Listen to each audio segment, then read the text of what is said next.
Hi everyone! Welcome back again to my channel. This is Dewa na Vlog. So for today's video day, gaano nga ba ako kaswerte sa mga amo ko? Paano nga ba tayo tatagal sa trabaho bilang DH dito sa Hong Kong? So ayan, bigyan ko kayo ng tips or idea based sa aking experience day. Kung isa kang baguhan o nagpaplanong, nagbabalak mag-apply papunta dito sa Hong Kong. So you must watch this until the end. O ayan, paano nga ba tayo tatagal? So pag bago ka day, first time mo mag-abroad, so ito yung mga pwede mong pagdadaanan, mga homesick, pressure sa work, adjustment talaga sa environment mo kasi ang laki ng kaibahan din talaga about sa pagkain dito day. Baka magulat ka kung only rice ka dyan sa Pinas, dito day nakatakal. So minsan wala pa sa breakfast. Swerte mo na kung may rice. Ako kasi nung pagdating ko talaga nung pangalawang araw ko ay hindi ko talaga kaya ang walang rice day. So hindi ko alam, no idea ako na more tinapay lang talaga sila sa umaga. So halos hindi na nga sila nakain kasi isang slice lang ng bread. Yun na yung agahan nila day. So Diyos ko po. Ako day, nung unang pagdating ko day, sabi ko, wala, hindi sila kumakain talaga ng kanin. Ako sanay ako sa kanin, agahan, tanghalian, hapunan. Ayan. So kumain lang din ako ng hindi nga yun, yung ban, parang mamon. Yan, mamon. Yun lang din ang kinain ko. So ang aking tiyanday, pagdating ng alas 9, alas 10 na kulo na day. So, huminto talaga ako day, na nanginginig ako na pinagpapawisan. Hindi ko na talaga kayang magpanggap na okay pa ako. Nanginginig talaga ako na pinagpapawisan ako ng malamig. So, hiwang ko ba na nadiretso ko talaga ng sabi na nandyan yung amo ko kaharap ko. Nagsusuklay ata yun siya. Sabi ko, can I sit down? I'm shaking. Sabi kong ganyan. Ang boses ko din ay nanginginig din. Ayun, tinanong nila ako na ano ba problema? Ano ba kailangan mo? Ganyan. Sabi ko, hindi ko kasi kayang walang kanin sa umaga. So, swerte na ako sa part na to na pumayag sila na sabi nila, o sige, start tomorrow. Pag nagluto ka ng hapunan, bukuran mo na din yung sarili mo para sa breakfast mo. So, yun, swerte na ako. Isa ito sa mga tips ko din, no. Hindi lahat swerte sa mga amo day, no. Kung bago ka, nahihirapan ka kasi on adjustment ka pa. So, wag mo i-focus yung sarili mo sa mga negatibong bagay or negatibong nangyayari sa loob ng bahay or negatibong ugali ng amo mo. Siguro naman, hindi naman siguro lahat pangit ang ugali ng amo, 'di ba? So, tingin ka doon sa ikakaluwag ng dibdib mo or ay kahit ganito si amo, ganito pa din. 'Di ba? Ganyan, hindi talaga perfect ang tao day. So, wag kang mag-focus sa ikaka-down lalo ng yung ikaka-weak mo ba? Ikakahina mo ba? So, ako dati day, na i-compare ko yung sarili ko day sa mga kasabayan ko sa flight kasi wala naman akong kakilala dito eh. Kundi yung mga kaka-flight ko lang or yung mga nakaka-chat ko, yung mga kasabayan ko matanggap sa OWA, sa TESDA.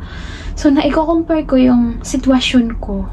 Sabi ko, bakit sila only rice, bakit sila libre yung mga tinapay, mga merienda libre, kape libre, sabon ganito libre, bakit ako ganito ganyan? So may nagsusulsol na lumipat ka na ganito ganyan, pero sabi ko, paglilipat ba ako, sigurado bang ganun ang ugali, same sa ugali ng amo nila? So panibagong na naman yun, adjustment din, 50-50 din day as first timer.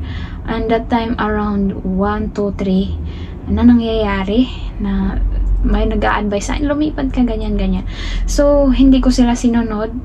So kino-convince ko yung sarili ko na, self, wag mo i-compare yung sarili mo sa swerte nila. Ito lang yung swerte mo. So unti-unti ko siyang in-accept sa sarili ko na ito lang yung swerte ko. Hindi ko swerte ang swerte nila.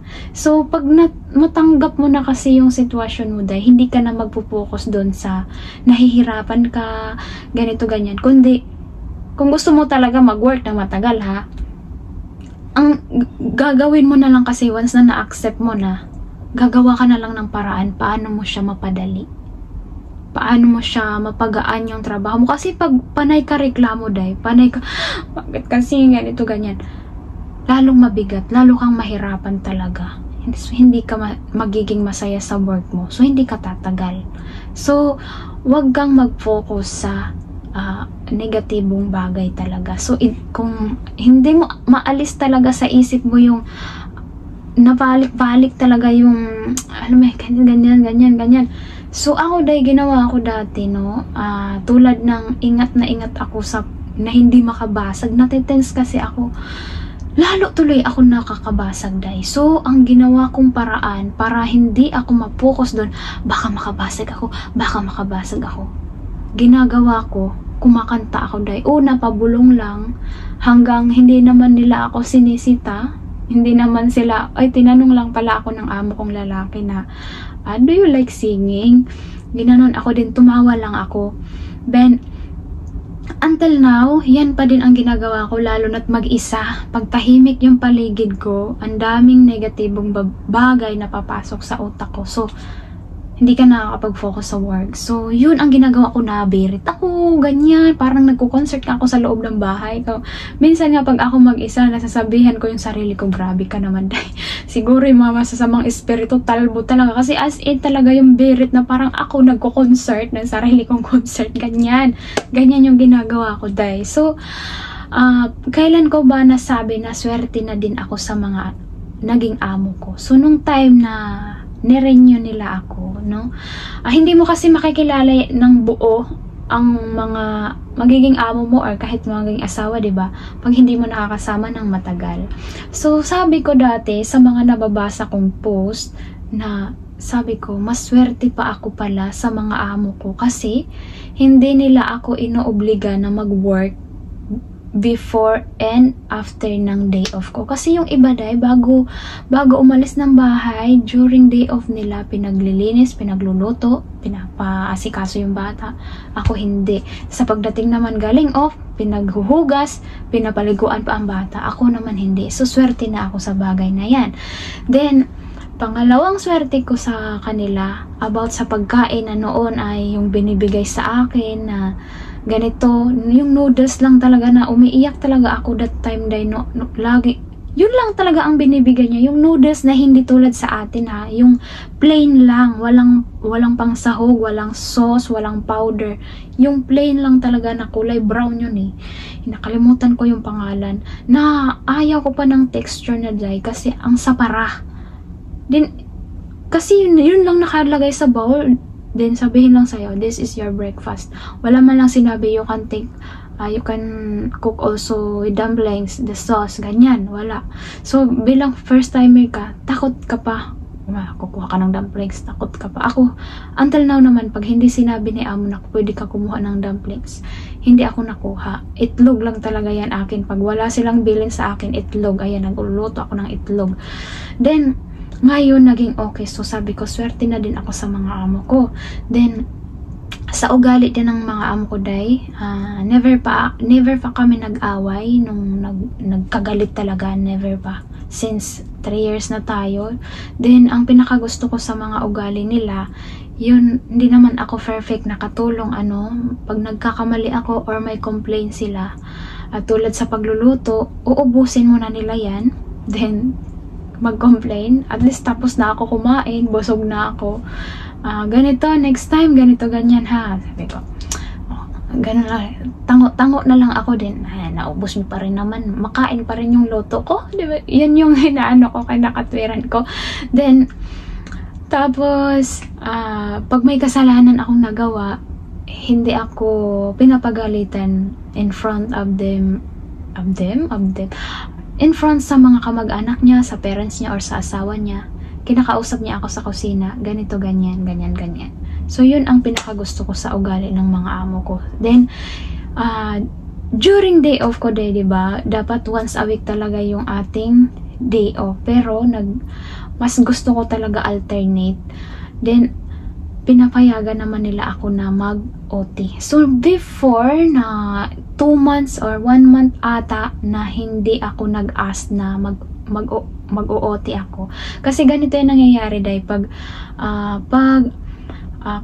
nagsasahod ako kasi is first day of the month. So, tatanungin na ako niyan kung minsan sila ang nagtatanong sa akin kung anong Sunday ako mag-off. So, pag hindi sila nagtanong, ako ang nagtatanong sa kanila kasi gusto ko mag-OT ako. So, awa ni Lord, one time ata na hindi ako nag-OT sa buong buwan. So, kinasunod, hindi na sila nagtanong. So, nahiya din ako magtanong. Then, sumunod na buwan, pinatanong siguro ng amo ko sa matanda, bakit daw hindi na ako nag-OT. So, sabi ko, hindi kasi ako tinatanong. So, nahiya din naman ako magtanong. So, ngayon, pag hindi sila nagtanong sa akin, siguro wala pa silang plano sa linggo na yan or sa month na yan. Ako ang nagsasabi, ganito amo, gusto kong ganito mag-off, ganyan, ganyan, ganyan. So, hindi man niya masabi agad-agad kung papautihin niya ako. Another day, sasabi niya, ito pwede ka ba dito? Ito pwede ka ba dito? Ito pwede ka ba dito? So, tuwang-tuwa ako niyan kasi gusto ko maka-OT day ng 2 or 3 Sunday para yun na yung pang-budget natin sa sarili day. And the next month, ayan. Yan, kaya gusto ko yan. So, ako day, tinitingnan ko na lang yung mga amo ko sa mga kino-compare. Hindi ko siya kino-compare sa mas swerte pa, no? Kino-compare ko yung mga amo ko sa mas, sabi ko, uy, swerte pa ako kasi may own room ako, yung iba wala. O, diba? Swerte ako. Yun ang itatak nyo sa sarili nyo kasi once na mag-focus ka sa negative na bagay, lalo ka talaga madadown day, lalo ka manghihina, trust me.